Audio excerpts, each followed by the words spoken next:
20대 국회 하반기 원 구성 협상이 조만간 본격화될 것으로 보입니다. 원 구성 협상에 나섰다고 밝힌 자유한국당은 여전히 비상대책위원회 구성을 둘러싸고 내홍을 겪고 있어 국회 정상화의 가장 큰 변수입니다. 국회로 가보겠습니다. 조태현 기자. 네, 국회입니다. 네, 먼저 원 구성 협상 상황부터 알아보죠. 더불어민주당이 오늘도 야권을 향해서 협상 테이블에 나오라고 촉구했다고요. 네, 이 원구성 협상을 위한 모임은 내일 오후에 처음으로 열릴 것으로 보입니다. 일단 더불어민주당은 야당의 협상 참여 의사를 환영하는 분위기가 강합니다. 홍영표 원내대표는 오전 회의에서 이제 6월 국회가 4일밖에 남지 않은 만큼 내일부터 원구성 협상에 나서자고 야당에 제안했습니다. 그래야 늦어도 이달 말에는 원구성을 마무리하고 경찰청장 청문회와 시급한 법안 처리 등이 가능하다는 건데요. 그러면서 국민이 바라는 일하는 국회, 생산적인 국회를 위한 야당의 협력을 기대한다고 덧붙였습니다.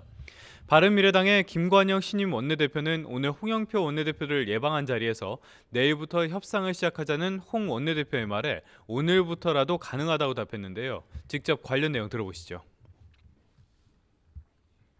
김관영 원내대표님하고 1호 합의를 좀 해야 되겠어요. 네. 내일부터 원구성 협상합시다. 뭐 내일이 아니라 오늘 오후에라도 가능합니다. 네. 좋습니다. 1호 합의가 이루어졌습니다. 예. 김관영 원내대표 조금 전에는 자유한국당 김성태 대표 권한대행을 만났습니다. 이 자리에서 김성태 권한대행 내일 오후에 국회 교섭단체 대표회동을 진행하겠다고 말했습니다. 하지만 이 협상 과정이 순탄하지만은 않을 전망입니다. 2명으로 배정된 국회 부의장은 물론이고 상임위원장 배분 등을 둘러싸고 입장 차이가 확연히 있는 만큼 결론까지는 상당한 시일이 필요할 것으로 보입니다. 네, 또 원구성 협상의 한 축인 자유한국당 내부 혼란도 여전한 것 같은데요. 비대위 구성을 둘러싸고 갈등이 이어지고 있다고요. 네, 삼선 안상수 의원이 위원장을 맡은 자유한국당 비상대책위원회 준비위원회 오늘 오전에 첫 회의를 열었습니다. 당내 일각의 사퇴 요구에 직면한 김성태 대표 권한대행도 이 자리에 참석했는데요. 김 권한대행은 지방선거에서 국민이 마지막으로 든 회초리에 응답하는 첫 발은 혁신 비상대책위원장을 선임하는 것이라며 더불어민주당 비상대책위원회 대표를 역임한 김종인 전 대표보다 더 강한 사람을 모셔 2020년 총선 공천권에도 영향을 미치도록 해야 한다고 강조했습니다. 김 권한대행의 말 직접 들어보시죠.